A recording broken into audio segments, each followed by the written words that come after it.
Hi there and welcome to Will It Still Fly? In episode 2 we're going to talk about the Tricopter, my original flying machine and something that I'm very sentimental about. Now the reason I've still got it, I think, is because there's nothing on here I would actually keep apart from the receiver. It uses the old GoPro 2 mounting, which I don't really use anymore. It's got a KK2 board in there. Everything's on single servo wires. 18 amp plush, we don't use that. Immersion RC 600s, in big trouble trying to use those with the diversity goggles. And the massive DT 750 motors. So yeah, it's not like I could easily upgrade it without taking everything off and building it up almost from scratch. And then it's like, well, why bother? Why not just keep it around? But will it work? I don't know. Last time I flew this, I tried to set this up with these 11-inch props. These are, I can't remember what make these props are, but they're pretty nice and stiff 11-inch things. Previously, for a lot of my flights, I was flying with these 10-inch GWS props, and oh my god, did they flex really badly. So I was hoping this would create some nice solid lift, and I was using a 5000 Freus under here, which I think was a bit heavy. So the only thing I'm going to do differently is I'm going to try it with a 2650 free cell and a 2200 free cell. Now I don't expect the 2200 to get much. It's pretty heavy. I think the right lipo in these is maybe a 3300, but we shall see. I mean, it is heavy. I was very precious about my GoPro 2, and that's why it's still in the case here. It's got a hole drilled into it to get the live out. But yeah, I also can't remember how to fly it very well. It didn't seem to do very well on the 5000. It seemed a bit squirrely and all over the place. I just don't know what it's going to be like. Is it going to fly at all? Let's go find out, shall we? Yeah, I'm not going to change anything else. I'm going to keep the great big GoPro housing and the KK2 and these weird earplug squishy, not very squishy things in order to try and stop this moving about so much.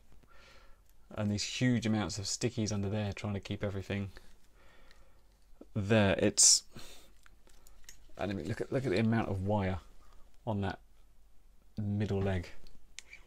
It's actually been worse before. It had a whole pigeon OSD on it, which even more space was taken up. But yeah, let's go fly it and see what happens. Or let's try and fly it and see what happens. See you at the field. Before I took it for an FPV flight, I decided to try line of sight hover just to make sure it would work. And I actually had to look up on Google how to arm a KK2 board. It's been that long since I flew it.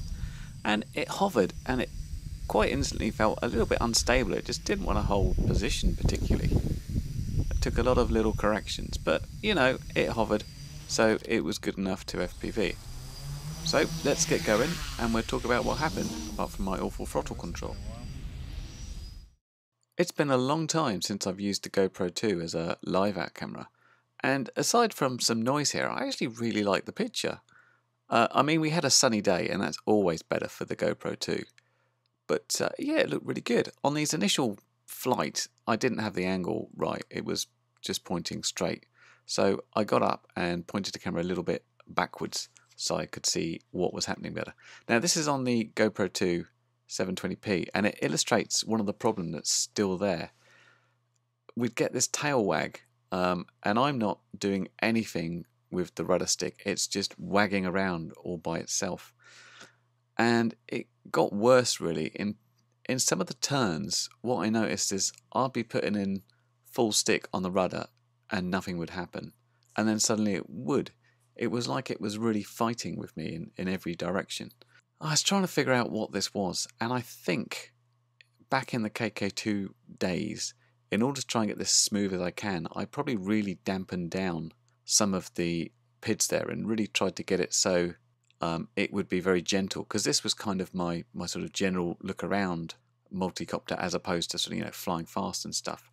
So every time I did something, it would try and bounce back and correct the other way, and it's culminated in it not really reacting the way I want to. Now, I said it wasn't worth really touching this config, and what I tried to do is go and have a look at the KK2 board and press the buttons to see what was happening, and I just couldn't remember it. So what I'm going to do, because I've got some old Naze 5 boards sitting around, is just fit one of those on and leave the rest as is, because that's a sort of no hassle thing, and at least I know how to tune the Naze properly.